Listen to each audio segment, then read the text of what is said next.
Olá, meu amigo, minha amiga, estamos de volta com mais um Portal do José. E em meio a tantas coisas importantes e impactantes que estão se dando no mundo, aqui dentro do Brasil, situações também muito significativas e importantes para a nossa história também estão acontecendo. Me refiro especificamente a alguns procedimentos, algumas movimentações que dizem respeito ao futuro do ex-presidente da República, que será a cadeia. Hoje, uma personagem começa a ser apresentada para a sociedade brasileira através de uma matéria que eu vou exibir aqui para vocês. Essa mulher provavelmente se converterá no terror da figura do ex-presidente da República e os seus asseclas. Bom, do que é que eu estou falando? Vou conversar com vocês a partir de agora e vou completar também algumas informações que eu comecei a dizer para vocês no nosso encontro anterior em relação ao conflito que está se dando lá no Oriente Médio e em relação à eleição que está acontecendo, que vai acontecer domingo aqui do nosso lado, na Argentina. Antes de mais nada, quero convidar você que está chegando nesse instante ao nosso portal e não nos conhecia, para que você se inscreva aqui conosco. Você que é muito bem-vindo, muito bem-vinda. Conheça os nossos vídeos anteriores. Se você gostar, dê o seu joinha, dê o seu comentário também. E se puder, se inscreva aqui no nosso clube de membros e participe aqui do nosso chat, tá bom, gente? Então vamos embora que tem muita coisa acontecendo. Vou começar aqui com essa matéria aqui, que está rodando agora à tarde na internet. Dalpiva, me refiro aqui a uma matéria da Juliana Dalpiva, que é setorista do UOL, e ela tem acompanhado toda a vida do clã Bolsonaro. Não é por outra razão que ela tem livros publicados em relação a toda a vida criminal, né, poderíamos dizer assim, do clã e de figuras que estão ali no seu entorno. A matéria, então, que virou debate lá no UOL foi: Dalpiva, expectativa é que Liseta ofereça denúncia contra Bolsonaro. Gente, além da CPMI do dia 8 de janeiro, a Polícia Federal não parou de trabalhar. Ontem a figura do inelegível, ele teve lá, ninguém nem lembrou disso, né? Não foi lá, os patriotas não foram lá fazer a visita à figura, né? E o que ele fez? Ficou calado, entrou mudo e saiu calado, né? Como os criminosos e aqueles que têm coisas a esconder fazem sempre, né? Na Polícia Federal, ex-presidente silencia sobre empresários que discutiam golpe. Que a matéria maior, né? Também na mesma direção, né? Falando exatamente a mesma coisa. Ele acabou com aquelas bravatas, né? Não fica mais agredindo os outros, não fica mais xingando o ministro Alexandre de Moraes. Acabou, né? Não convoca ninguém para fazer absolutamente nada, né? Essa é a última vez, né? Enfim, intimado pela Polícia Federal, Bolsonaro fica em silêncio. Então, gente, procedimentos estão se dando, já tem muita coisa. O que a CPMI fez é apenas reunir mais uma série de elementos que certamente serão disponibilizados para a Polícia Federal, para que ela também monte mais algumas peças desse imenso quebra-cabeças repleto de cabeças, né? Cabeças sem miolo. Bom, e a Eliseta, a procuradora da República, que está interinamente no cargo, ela é uma pessoa muito respeitada dentro do Ministério Público. Essa aqui é a dona Eliseta. E muitas pessoas estão vendo com bons olhos, né, algumas conversas que ela tem já transparecido, enfim, e tudo indica que o presidente Lula está observando aí qual será o comportamento da senhora Eliseta Ramos, como ela tratará da penca de crimes que chegarão até a mesa dela.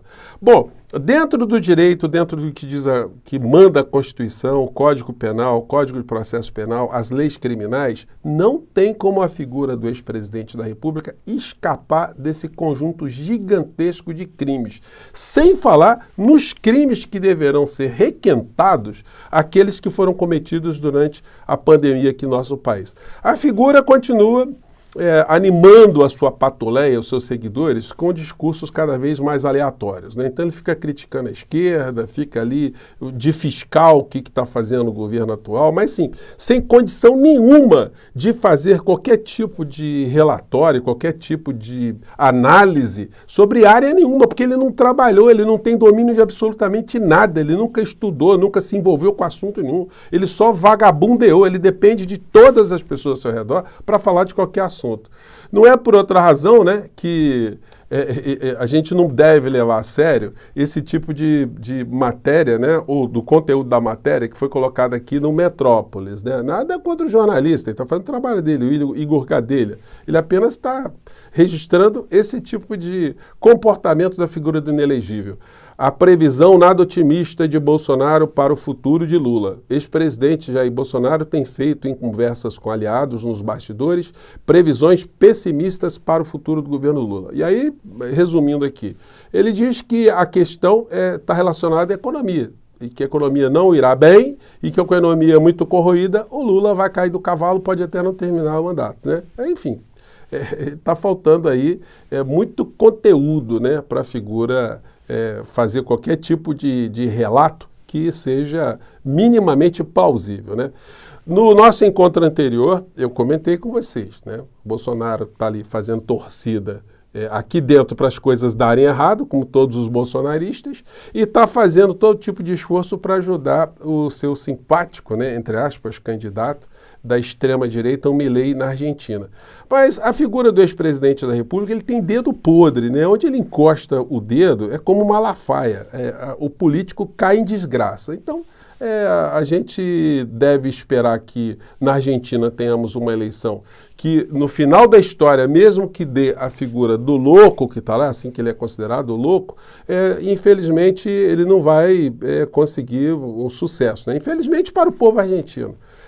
O desenho de uma perturbação é muito grande. As apostas são quanto tempo durará a figura do do presidente da Argentina, se for o tal escolhido, né, após a sua posse. Com todas as propostas que ele tem de privatizar a saúde, educação, privatizar todos os serviços públicos e romper relações, né, comerciais com o Brasil, com China, romper relações diplomáticas com o Vaticano. Gente, o Papa é argentino, então vocês vejam a cabeça da criatura, né?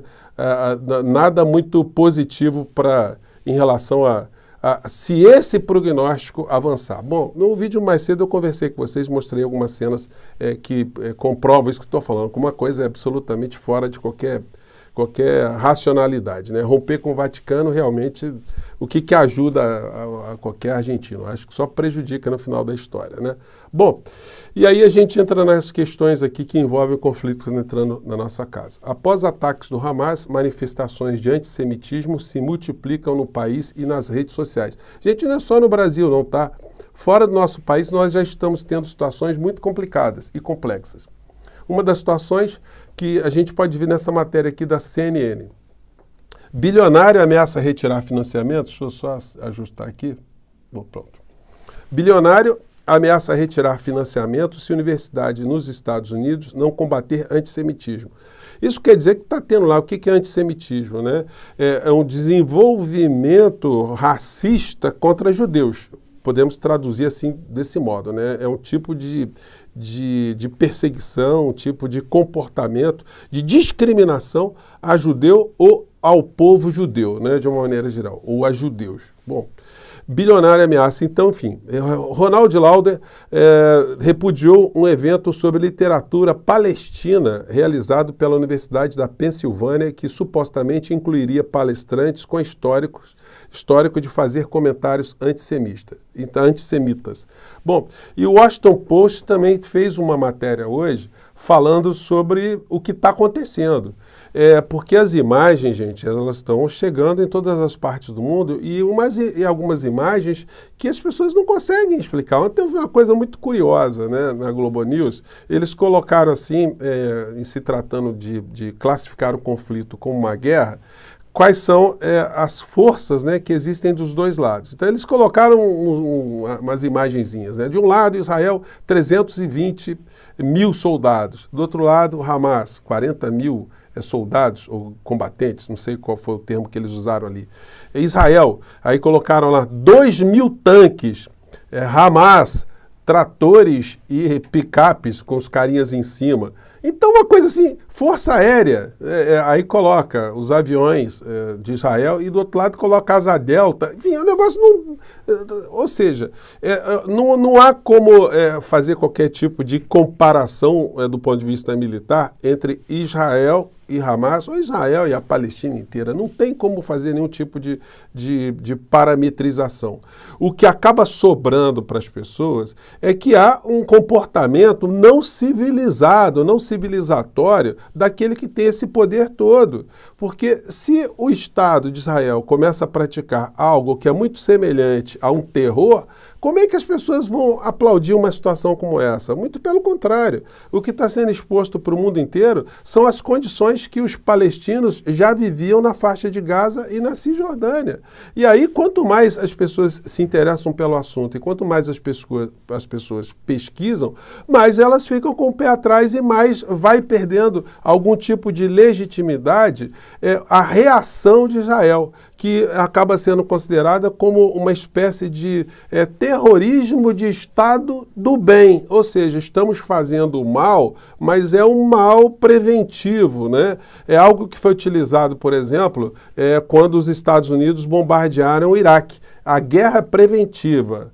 Não se tinha nenhuma comprovação que o Iraque poderia, de fato, causar um mal lá do outro lado do oceano, né, aos Estados Unidos, mas, preventivamente, o que fazer? Destruíram o Iraque todo, bombardearam o Iraque todo, mataram Saddam Hussein e o Iraque está lá hoje pagando todas as despesas que as forças aliadas aos Estados Unidos tiveram para destruir o Iraque. Então, tudo aquilo que foi gasto, o Iraque está pagando com petróleo retirado pelos americanos, pelas multinacionais lá do território do Iraque, né? Então, gente, são situações aí que tem causado cada vez mais preocupações em relação à paz no mundo.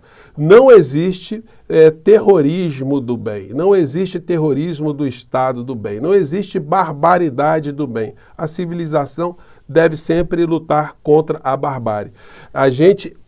Todo mundo claramente entende, né, o pânico, o pavor, a dor e o sofrimento que o povo de Israel sofreu.